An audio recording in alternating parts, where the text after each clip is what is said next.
Hey you loves who have landed here on my little planet. I've been fermenting so much lately, and consequently I have to show you now definitely still how I make my sauerkraut from a white cabbage. Once I've washed the head of cabbage, I first remove 1 or 2 leaves that I'll need later.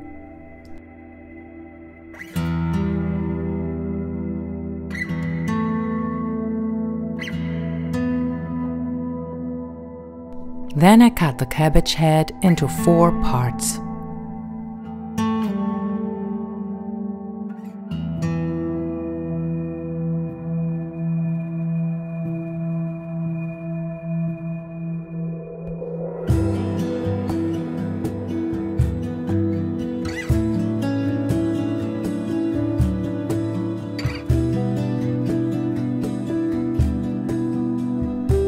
Now I remove the stalk from each of the 4 parts.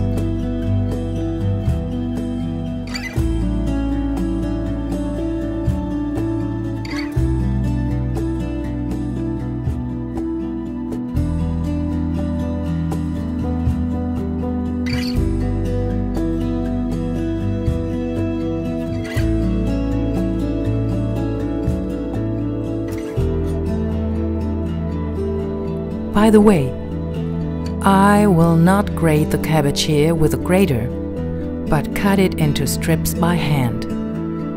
So the sauerkraut is later also great to make a coleslaw. Of course, you can also grate everything very finely. The rest of the procedure is absolutely the same.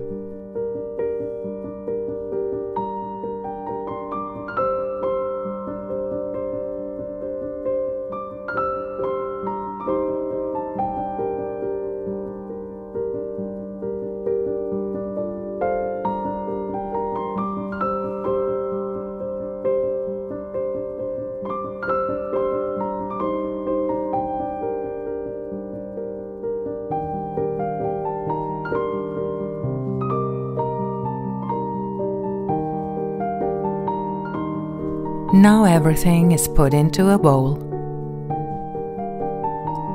I weighed the cabbage here, and it weighs exactly 780 grams.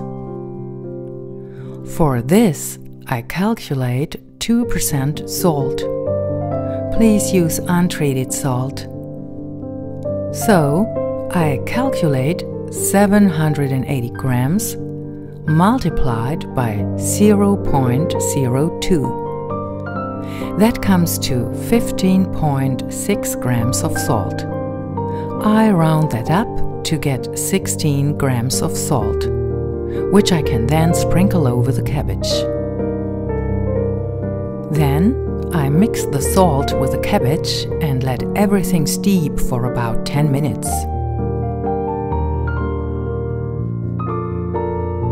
Now the real work begins, and for this you need a little bit of patience and also joy to knead, press and mash the cabbage devotedly. I'll show you a few different ways to make the liquid needed for fermenting, which you'll get from the white cabbage strips.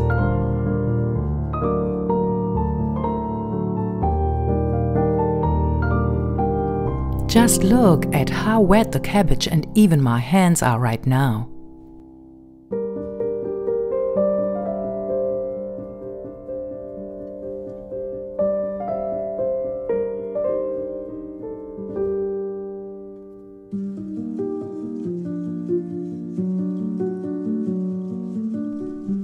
Now you simply apply this so-called cabbage technique until enough liquid has accumulated on the bottom of the bowl.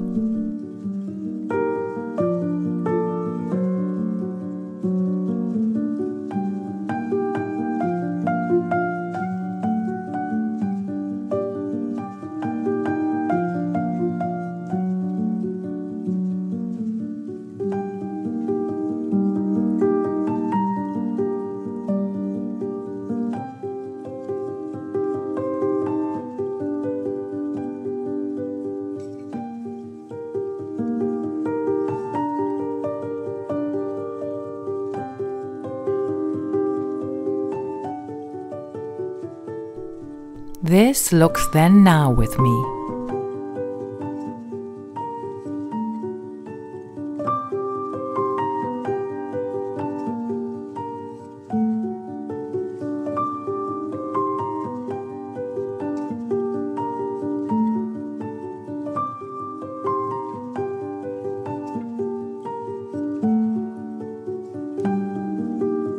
Now I gradually fill the cabbage into a jar and compact it by squeezing it tightly over and over again.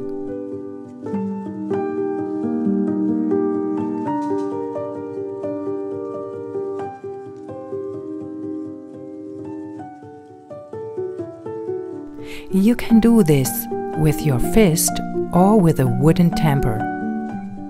You will be surprised how much liquid you will get this way.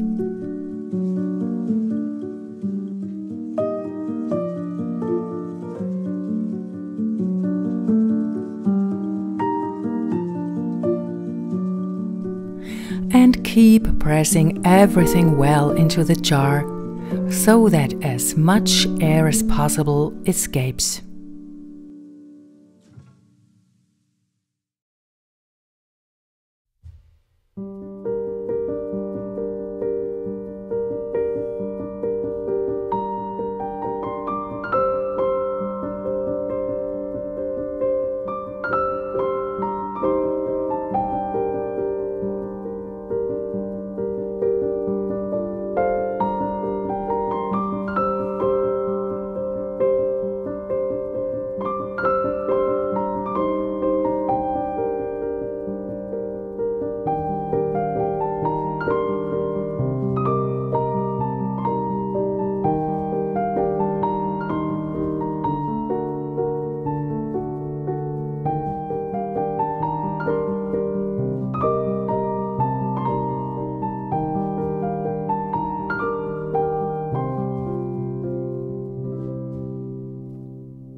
But I don't fill the jar all the way to the top, because I still need some space to cover everything now with one of the cabbage leaves I had put back.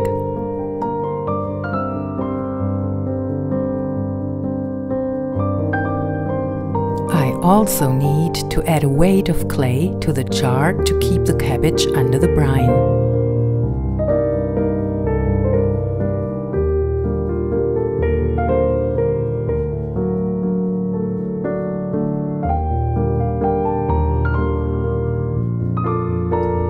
Now put on a rubber ring.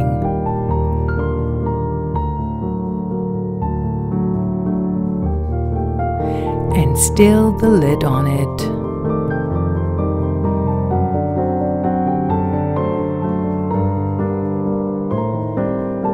And close it.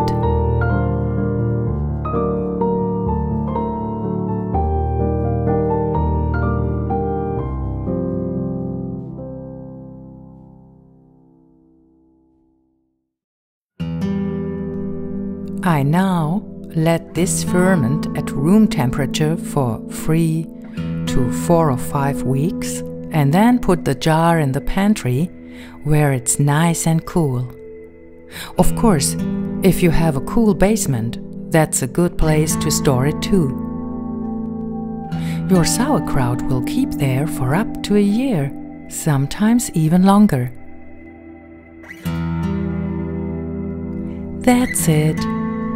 Maybe you'll make your own sauerkraut now.